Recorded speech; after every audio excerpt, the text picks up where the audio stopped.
हे भगवान, एक छोटी लड़की पानी की स्लाइड खेलते हुए भयानक समुद्री भंवर में गिर गई। मृत्युशान्यू आकर्षण नाटक। गलत तरीके से छोटी लड़की को तेजी से निगलने लगी और छोटी लड़की की मदद की गुहार भी धीरे धीरे कमजोर हो गई। स्थिति अत्यंत खतरनाक हो गई। हमने तुरंत महासागर पर आपातकालीन बैकअप जंपिंग मशीन चालू की। ये विशेष परिस्थितियों में ही इस्तेमाल की जा सकती है, क्योंकि सैकड़ों मीटर की ऊंचाई से क्षण भर में समुद्र की सतह तक फिसलना सामान्य व्यक्ति सहन नहीं कर सकता। लेकिन उस मजबूर बच्ची को बचाने के लिए लड़के ने उन सारी चिंताओं को छोड़ दिया।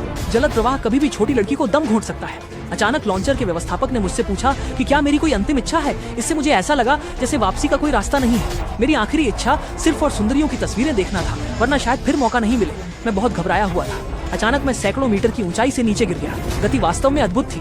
बड़े पानी का प्रवाह मेरे शरीर पर तेजी से टकराया। सचमुच बहुत दर्द हो रहा था। मैंने तीव्र दर्द सहन किया और अंततः स्थान पर पहुंच गया। मुझे बिल्कुल भी आराम करने का समय नहीं मिला और तुरंत समुद्र तल की सुरंग के वाटर स्लाइड पर पहुंच गया। ये सुरंग मुझे सीधे खतरनाक भंवर के पास पहुंचा देगी। फिर मुझे समय का सही चयन करके उस बच्चे को बचाना होगा। अब समय बहुत तंग है। मुझसे कोई भी तैयारी किए बिना ही तुरंत निकल पड़ा। आप देख सकते हैं कि यह स्लाइड बहुत मजबूत है। ये पानी के नीचे के भारी दबाव का सामना करने के लिए बनाई गई है, क्योंकि थोड़ी देर में आदमी को गहरे समुद्र में भेजा जाएगा। गति बहुत तेज है। मैं वास्तव में बहुत तनाव में हूँ। पानी का प्रवाह धीरे धीरे तेज हो रहा है। मैंने अपने शरीर को सीधा रखा है और कोण को सही किया है ताकि हवा का प्रतिरोध कम से कम हो सके। अब अगर मैं 1 सेकंड भी बचा सकूं और बच्चे को बचा सकूं तो मुझे और उम्मीद मिलेगी। सामने की रोशनी धीरे धीरे धुंधली हो रही है। लगता है मैं समुद्र के इस भंवर के और करीब पहुंच रहा हूँ। नहीं पता कि भंवर की ताकत कम हुई है या नहीं।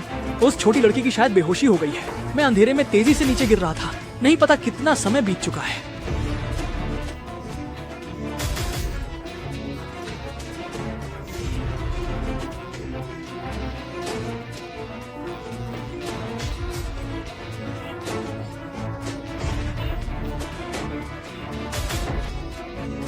वो बच्चा आखिर कहाँ है? मुझे एक पैर तेजी से गुजरते हुए दिखाई दिया। आखिरकार मैंने उसे खोज लिया। बड़ी मेहनत से मैंने आखिरकार उसे समुद्र की गहराई से बाहर निकाल लिया।